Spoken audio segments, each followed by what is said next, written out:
see you guys in the dark. This happened when I was 8 or 9 years old, in mid-November, early December. My family had moved to an apartment near the Kalvik docks. My family consists of my, at the time, only 2 brothers. My younger brother, Elliot, who was a year younger, and my youngest brother at the time, James, who couldn't have been more than 3 or 4.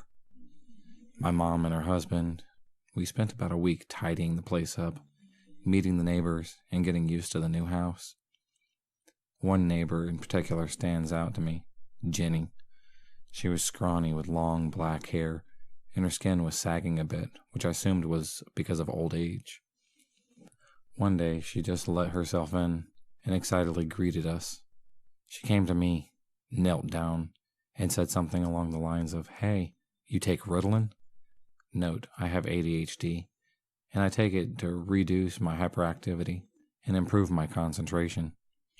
Cool, so do I. Let's be friends. I remember her breath smelled awful.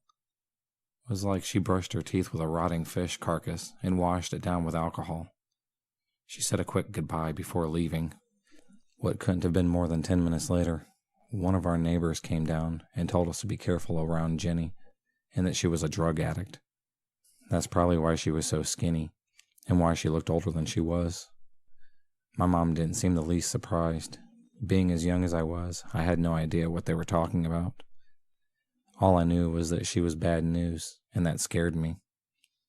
Over the next few weeks, Jenny terrorized everyone who lived in the building. She knocked on the door of our apartment on almost a daily basis, and we weren't exactly in a position to ignore the knocking.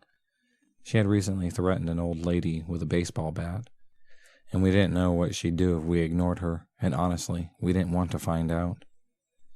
One day, Jenny came down to us high off her ass and started ranting about how she hated it when siblings fight, and especially when they hit each other.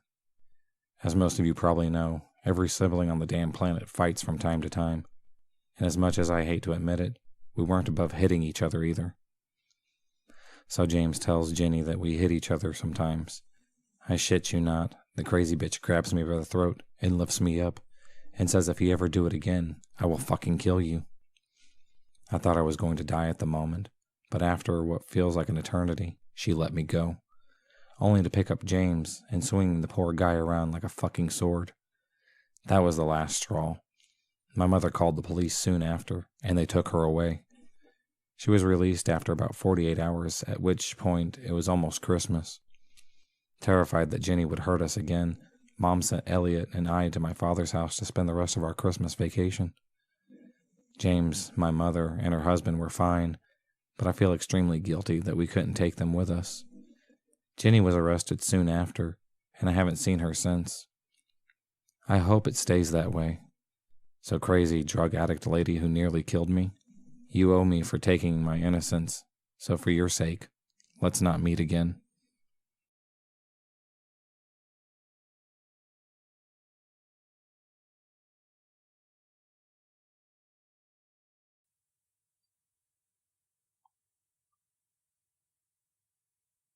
For some background, I'm a 15-year-old freshman in high school.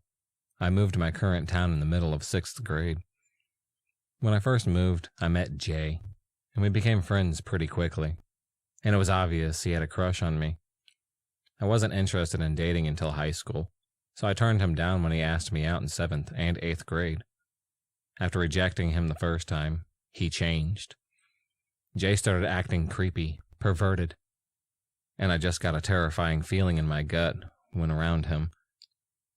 At my 8th grade formal, he followed me around taking pictures of me. It was pretty creepy, but we started talking again after an incident at school occurred, and I questioned him, which doesn't relate to the story at all. Jay was always very creepy when we talked.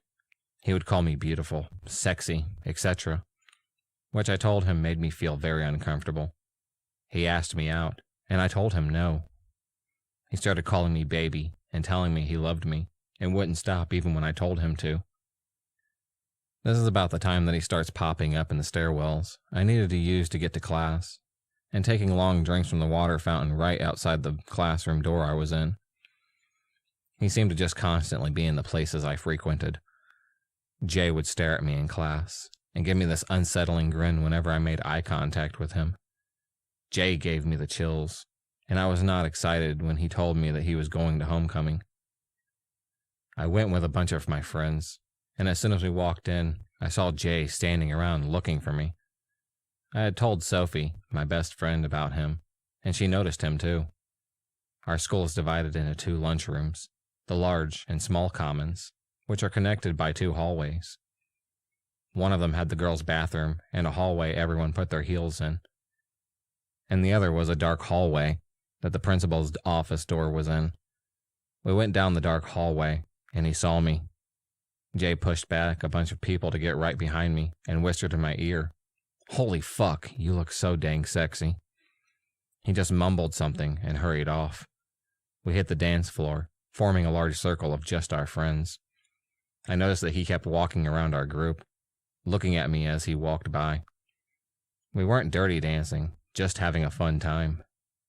I taught my drum major how to do a wobble, and we were really getting into spirits of things.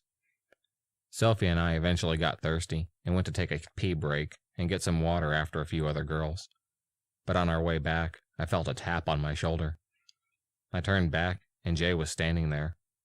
The following conversation ensued. Jay says, "I need to talk to you." "Okay, what's up?"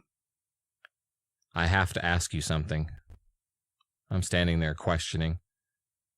Jay asks, "Can you leave us alone?" to Sophie. I need to speak with her all. Noah, who is a mutual friend. "Hey, y'all, what's up?" Noah put Jay in a chokehold, and Sophie and I ran out of there. We laughed it off nervously before heading back into our circle. Apple-bottom jeans came on, and we were getting funky fresh when I saw Jay come up behind me. I jumped into the circle and got low, low, low, playing it off as Sophie closed the gap, keeping him out. He just paced around our circle, staring at me, just watching. I have really bad anxiety, and I was getting stressed out at this. I was trying not to cry as I felt like prey being circled. Sophie turns over her shoulder when he walks past her. Sophie asks him, "Do you need something?" Jay replies with, "I need to ask OP something." "I don't think you do, Jay. Let me talk to her, please." "She doesn't want to talk to you, Jay." Jay then storms off, pushing a few people out of his way. Sophie takes me to the bathroom to calm down, and eventually we decide if he starts following us again, we'll tell someone. As we're walking out, Jay is standing against the wall, turns and leaves as soon as I make eye contact. We make a sharp right into the small commons where we tell the teachers. Guess what? It turns out we told the sexist asshole teacher at my school, and he didn't do anything about it. I'm unsure of what to do when I run into Stacy and Isabel. Isabel is a senior and a fellow guard member. She's kind of like my mentor. I go up to her and ask her if she's there with anybody.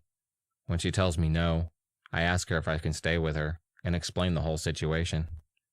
She consoles me and promises to stay by my side. Stacy disappears after hearing what happened. Isabel takes me back, and we start dancing again. But we notice Jay doing laps again, passing our circle over and over. Isabel tells me he is talking to another guy and pointing at me. Then Stacy comes up to me, saying that she told him to leave me alone, but he screamed at her to F off and threatened to hit her if she talked to him like that again. We tried to continue dancing. Then Sophie grabs my hand. I look over to see Jay walking up to me, his hands balled into fists. Isabel puts her arm out and starts to tell him to leave me alone, but he pushes her out of the way. I grabbed my friend and ran. I was looking behind me at him giving chase when I ran smack dab into the principal. In hysteria, I tell her he's stalking me, and he pushed my friend. This amazing principal chases him down, putting him in a holding room. She came back and took a statement from me. Stacy told me she saw him get escorted out. The rest of the night was a blast. I had way too much punch, and it was overall an awesome night. I sent Jay a text this morning, telling him very clearly that we were no longer friends, and that he made me feel unsafe and not to contact me ever again, or the principal would get involved again. Then I blocked him for good I'll have to see him again tomorrow in class, but I plan on avoiding him as much as possible. And if he talks to me, ignoring him. So Jay, even though I'll probably see you tomorrow, let's not meet again. So now, today, I'm at school, and Jay hasn't tried to talk to me, but he kept passing our lunch table and followed me when I went to the bathroom by myself. I also found out he has done similar things to 2 other girls, who I'm going to try to talk to and get a little more information on how they handled it. My friends have been super supportive, and they're all walking me to and from my classes. I think things might be okay from here on out, but I'll update if anything major happens. 2 weeks go by, a lot, and nothing has happened at the same time. I haven't been sleeping great, and when I do, I have vivid nightmares. The 2 that are most frequent are I'm at school, and he storms into my classroom with a gun, and I'm hiding in the attic, and he's in my house, dragging something heavy on the ground and sharpening a knife, telling me to come out and dance with him. I have this feeling of dread every time I see Jay, but I have been trying to brush it off and not let it affect anything. I really just want to move on, but I have been having a lot of trouble. I noticed the popping up in stairwells and passing the lunch table for the first 2 or 3 days, and then it suddenly stopped. I figured he had given up, until I went to lunch with my drum major, who we'll call Dawn. She asked me about how things are going, and I told her about the frequent incidences where we were nearby, and then them suddenly ending. She proceeded to tell me that she and Isabel had told some other seniors that I had classes with or nearby the problems I was having. Apparently, I'm well liked by the seniors, enough for them to tell him they were watching him and would make his school year the last one here if he did anything else to me, which explains the sudden disappearances. The strangest part is that I don't know who these guardian angels are. I told Dawn to thank them for me, and I've been figuring out who is the spy in the room and just striking up a conversation with them. So don't mess with the seniors. I also told some of my teachers about what happened. I only told the ones that taught classes that I had with Jay, because I didn't want it spreading everywhere. One was sympathetic and promised to seat us away from each other and keep us out of groups together. And the other went above and beyond. I told her about it, and she hugged me, promising me she would help me fix it, and that she would talk to him. I came into class the next day, and before I went in, she told me that she told him to stay away from me, and asked if I could stay after school to tell her about the entire thing. I agreed. Actually, reading my post on here, since it has the most accurate details, I gave more of a background to it. She told me that she wanted to help me. She told me that she thought that there were some serious issues with some of his texting, and that it was emotional manipulation and abuse. She told me the flirting after I asked him not to was sexual harassment, and the incident at homecoming was stalking. She wants me to print off my text messages with him and begin a folder of evidence to give to the school so it's documented. She informed me that there was a school therapist she thought I should consider, and assured me that as long as I wasn't a danger to myself or others, my parents wouldn't have to know, which I wanted to keep a secret for now. She asked me if it was okay to make an appointment with the school counselor, so he could refer me to the therapist legally. I agreed, and she's going to pull me out of PE tomorrow to meet with him. The last thing she asked me was if I wanted to drop out of her class, and the other class that I have with him. I don't think I'm going to, because this prick has done enough, and he doesn't get to take anything else away from me, thank God.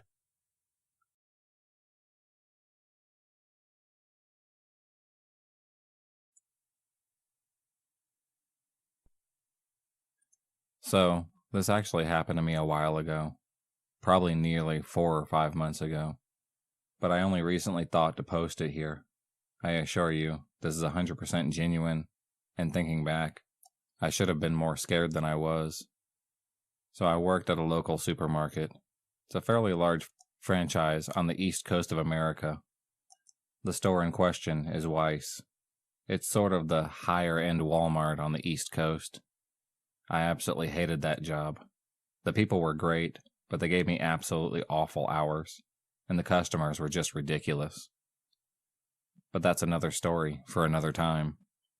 Anyway, I and my manager, who I actually considered a friend, were working the 5 p.m. to midnight shift, as I normally do. The store closes at 11, but we stay to clean up and lock everything. Anyways, I show up at 5 with my manager Logan. We usually show up at the same time and get a soda before our shift and talk about what games we're hyped up for. The store was completely dead. There were maybe 3 cars in the parking lot, not counting the employees. So we took our time. After we got inside, the current manager on duty asked Logan to talk privately. So we went with her, and I replaced the current cashier. At this time, we only had 1 cashier on duty. Anyways, a few minutes passes by, and I haven't seen a single customer to this point, which isn't that strange. Then Logan comes back, and the previous manager clocks out. Afterwards, Logan comes over to me to tell me about a guy. Apparently, he showed up around noon and spent the better part of the 5 hours wandering the aisles and scaring customers. When the previous manager called the store manager, Derek, about it, he told her to leave him be unless he starts acting strangely. We go on talking for a few seconds, when a guy enters my aisle. He was probably in his mid to late 30s, balding, and was really short and heavy-set. He also smelled abysmal. I assumed he was checking out, so I greeted him, but he walked right past me and towards Logan, where he got in his face, not aggressively, but as if you casually talk. But he was literally centimeters from his face and says, "Hey, my name is Michael. I'm no thief," then gave him a pen. Logan must have been taken aback, because he is usually great with customers, but he was speechless. I asked him if he needed help finding anything, and he told me no, I'm okay, and walked off. Needless to say, that was the guy we were warned about. At the time, we found it amusing, but it was our topic of discussion for that night. A few hours pass. All the while, customers are asking about the guy, and he's still just walking around. One old woman in particular was telling Logan how she actually felt afraid of him. So he called up Derek again, to tell him about the guy for a second time. I guess he told Logan to tell the guy just to leave, or we'd be forced to call the police. Easier said than done. Thinking back, Derek should have done more than push the guy onto us. A 20-year-old cashier and a 22-year-old floor manager. Anyway, he called the guy to the front desk over the loudspeaker. I was on aisle 1, so I am right next to the desk. The guy must have known we were going to kick him out, because he went into hiding. Our logic at the time was, as long as he's not disturbing customers, then we'll deal with it later. Obviously, we shouldn't have. But put yourself in our shoes. We're the only 2 workers.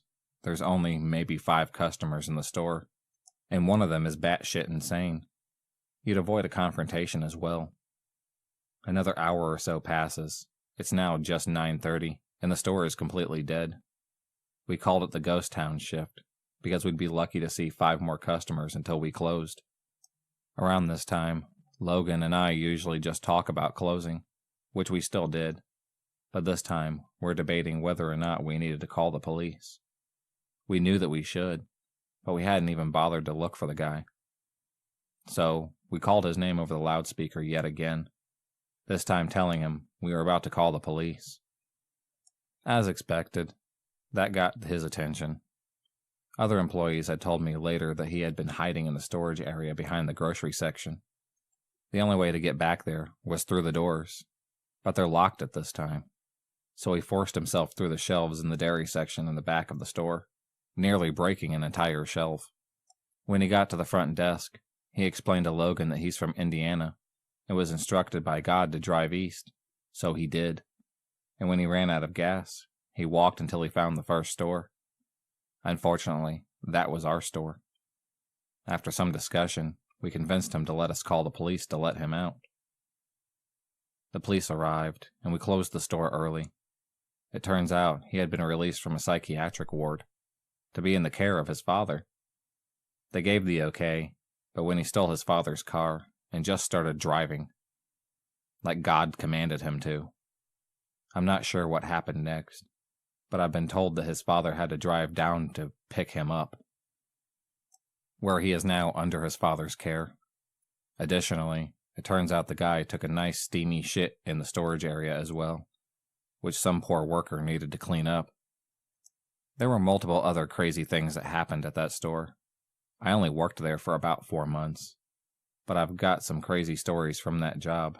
This is just one of the few.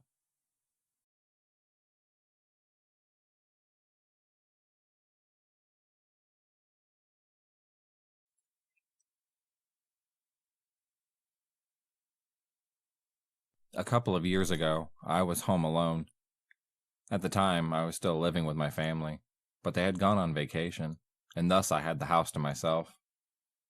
Well, I had been working a lot of hours that week, and it was my day off. So naturally, I called the boys for some cold ones. Cold ones were drank, and about 11 p.m. everyone decided to go home. Drunk and tired, I locked my doors and went upstairs to my room and knocked out cold, until I woke up from the ding-dong of my doorbell. It was about 4 a.m., if I can recall correctly. Needless to say, I was still kind of drunk. For a few seconds, I asked myself what the fuck, not sure if I actually heard my doorbell, or if it was just my imagination. So I waited, and then I heard it again. I got up groggy, and went to my hallway and yelled, "I'll be right there." I headed downstairs. As I made my way down, I panicked. What if one of my friends got in a crash, or never made it home? They weren't drunk like I was when they left, but still, you never know. Or maybe I thought it was one of them returning for something. As I got to the door, I stupidly, something I'd never do sober due to it being so late, opened the door. It was my ex. Just for some quick background, me and my ex didn't end on good terms. We dated for years. She cheated. I was heartbroken. We went back and forth. And it took me about 1.5 years to get over her.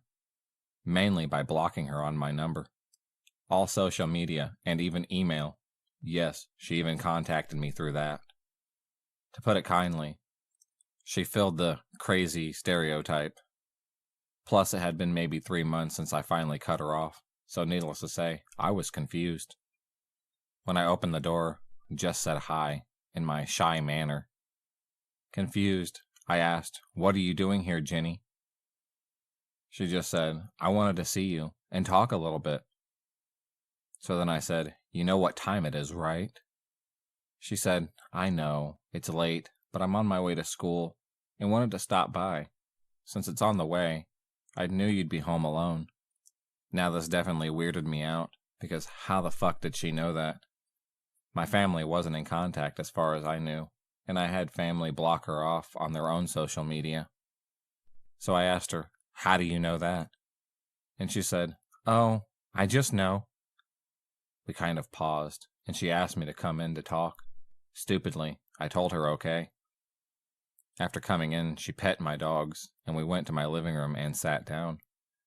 We talked about how we were both doing, and then what I expected. She basically begged me to take her back. I said no. She began to cry, and so did I. Well, one thing led to another, and then to my room, and you can imagine what occurred. Guilty and regretful as soon as we finished, I made an excuse that I had to work the next day. She pleaded me to let her stay, and I kept saying no, to which she began screaming at me for using her, to which I replied some mean things and kicked her out. So that was that, right? Wrong. After about 20 minutes, I had returned to my room until I heard pounding on my door. Instantly, I knew who it was, and went down to open the door. It was my ex. She came inside without even asking. She looked flustered, like she had been jogging or something, and definitely still looked pretty angry. But there was one thing, my gut feeling, and it was telling me something was definitely off. When she came in, I had noticed that one of my dogs, I have 2, began to make low growling noises at her. This never occurs since they've known her for years and liked her. I noticed it, but I kept my cool. I asked her, "What do you want?" I said, "You have to leave." She just looked at me with those piercing eyes and said it in a shaking voice. "Why do you always do this? Why can't you just, ugh?" She got closer to me. At the same time, keep in mind she was wearing a zip-up hoodie with 2 pockets on each side. She had her right hand free, but her other hand was in her pocket. I wasn't 100% sure, but I could tell she was gripping something. My mind raced and thought, fuck, am I about to get stabbed to death by my ex and not be found until my family comes back? Almost on cue after thinking this, my second dog, let's call her Ash, began to bark like crazy at her. Ash is a weird dog. She is a lazy dog, and she rarely ever barks, especially at people. So this on top of my ex giving me this weird feeling actually made me a little scared. To which I then told my Jenny, look, I'm sorry what happened was a mistake, but I have work, and you have to leave. This lit the fuse. She went ballistic. I'm talking spit in my face and strained red eyes yelling. To be honest, I can't remember what she had yelled about, but it probably wasn't good.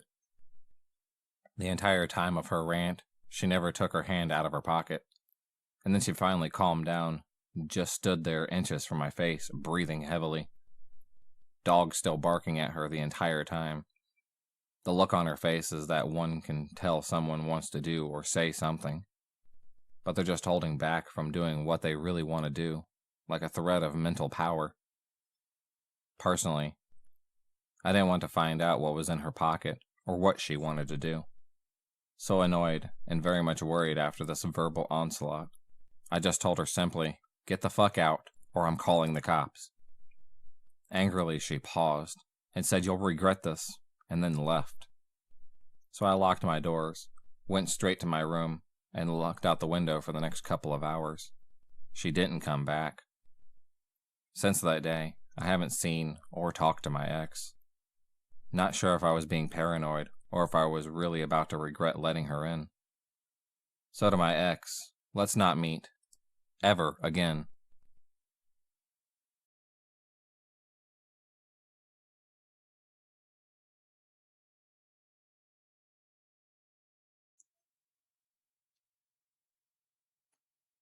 This started back in 2015, maybe 2016-ish. I try to blur most of his identity from my memory.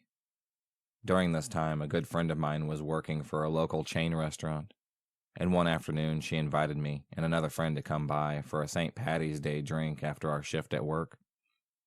When we arrived, all fun and dandy, she got a couple of drinks, and everyone there was nice and respectful. Next thing I know, she comes over and points to a group of guys at the bar that were around my age, saying that they really want to say hi, so they asked me to come over. Let's just say this would have been my first red flag. But I was young and loved meeting new people, and thought, hey, these guys look innocent enough. Fast forward a few months later, and me and my friends were now really close with this group of 3 guys. Alec, the sweet one, James, the weird one, and Dan, the main story.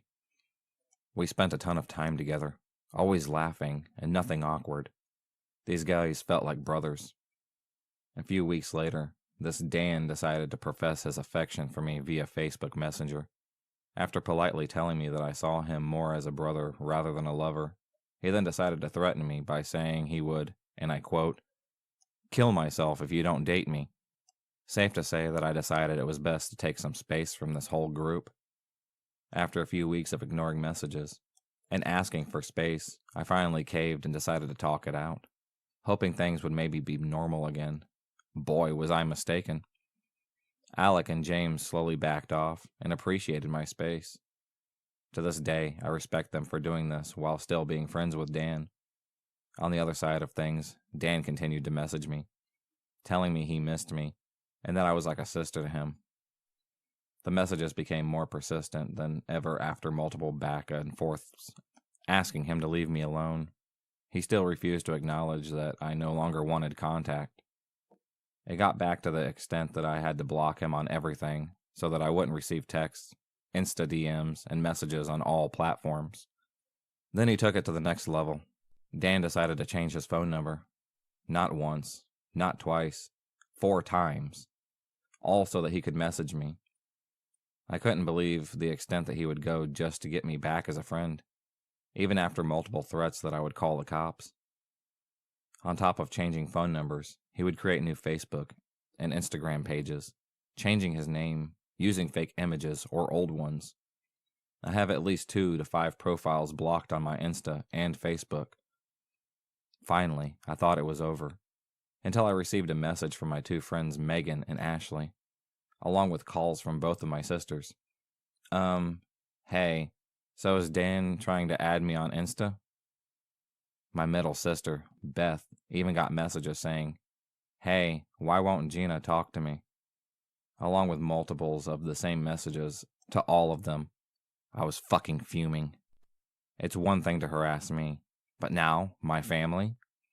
Now I'm bringing it to my parents, who are not only scared for me, but scared he will show up at the house. He knew where I lived at the time. 2 years of this went by before I decided to do something. Now I know people may think, why did you wait so long? But it was really hard for me, and because I blocked and deleted so many messages, I didn't feel like I had the evidence to go to the police and file for harassment, as much as I wanted to. In early 2016, I noticed a profile. It was old pics of Dan, and all of his Facebook friends were youngish girls. I took a video of it and sent it to my sister to warn them in case he tried to contact them. In 2016, I met my current boyfriend, Harrison, my best friend and #1 fan. Luckily, during this, Dan only tried to add me on Insta once. I then deleted and never heard from him again. I assumed at this point he found a girl or realized he needed help. In October of 2018, everything changed. A new guy started at my job who looked exactly like this guy. This was super triggering, so I texted Harrison right away so he could help me calm down. Not even 2 minutes later, he goes, "Have you Googled Dan recently?" Which of course I haven't. So of course I did.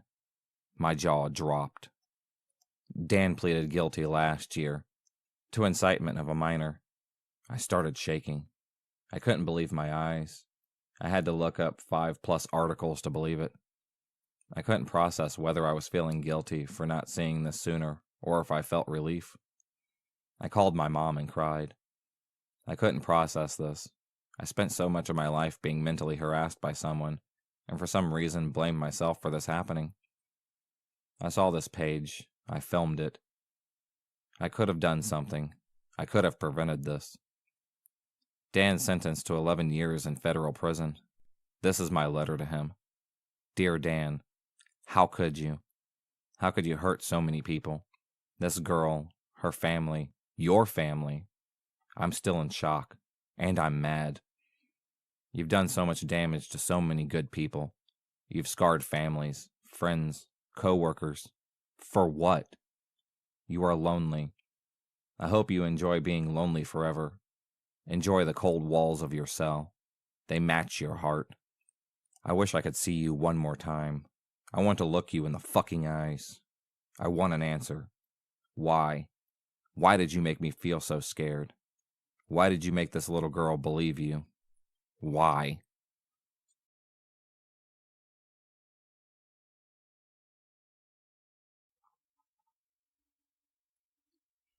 So this all takes place in August of last year, right before I moved to a different state for school. This story involves myself, 18 at the time, and my sister and cousin, both 14. And on the day in question, we decided to go and do what we call an Uzi adventure, where we basically get in the car and drive until we find something to do. This day, we decided to go to Target, but instead of the one we usually go to, we decided to go to a different one that was in the south end of the city that we lived near. A little background about the area that I live in. I grew up most of my life just outside of Detroit. Bigger area when I was in high school. The part of this area I lived in was more of the suburban/downtown side, but on the south end. It was well known that all of the weird and dangerous people lived down there. Anyways, for some reason, I still don't know why we decided to go to the South Target instead of our usual one. We got there, and my sister and cousin got a couple of things for school while I just picked up a CD.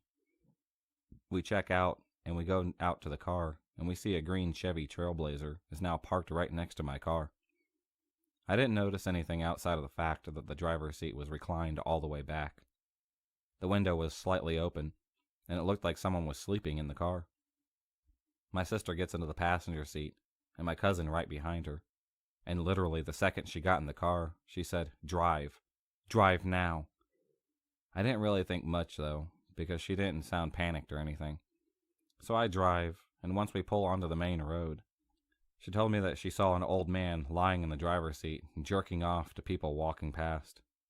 More specifically, children and their moms walking past. My cousin then said that she saw him too, and we were of course freaked out and tried to decide what we should do. We ended up pulling over in a Staples parking lot and sitting there trying to decide if we should call the cops. My sister is crying at this point and having an anxiety attack because she thought she'd get in trouble with her parents for calling the cops. Eventually, I convinced my cousin to call 911 and put in a report because my sister was still crying about not wanting to call the cops, and I suck at phone calls. Maybe half an hour or something after the incident, we get a call from the police pretty much telling us they found him in the car with his pants off and his tic-tac out, and that since he was a repeat offender and did this apparently extremely often, we needed to come to the station to file an official report. We tried to convince them to allow us to make it at the Target parking lot since they were still there, but they wouldn't allow it. At this point, our parents had no idea what was going on, and I'm not sure we wanted them, specifically my aunt, to know because she is known to blow stuff extremely out of proportion and would probably never let my cousin out of the house ever again. But now that we're going to be at the station, we had no other choice but to tell them. So we tell our parents and my mom, dad, brother, aunt, uncle, and cousin to meet us all at the station. I remember that there was maybe 1 or 2 POs on duty that night, and we had to wait a couple of hours while they called the detective at his house and ended up interviewing us in his pajamas in the fax room. Months later, I was at school in another state when we all got subpoenas to come to court. We ended up having to go to court 2 separate times, and I had to fly home for a month or 2 the second time because he appealed or something before eventually pleading guilty the second time around. And he's now out of parole after serving pretty much no time in jail. To end this story off, we don't go to that Target anymore, and the last that I've heard about this was a call from the parole officer asking pretty much my viewpoint, and if I go to therapy because of it. I guess on a lighter note though, because my family and I have warped sense of humor, we now refer to it as the pickle tickler incident. Anyways, to the 74-year-old man we found tickling your pickle in the car to little kids and caused us to spend hours at the police station, let's not meet ever again. If you enjoyed this video, please subscribe, like, and hit the bell for notifications on future videos and become a stalker of the night, and I'll see you next time.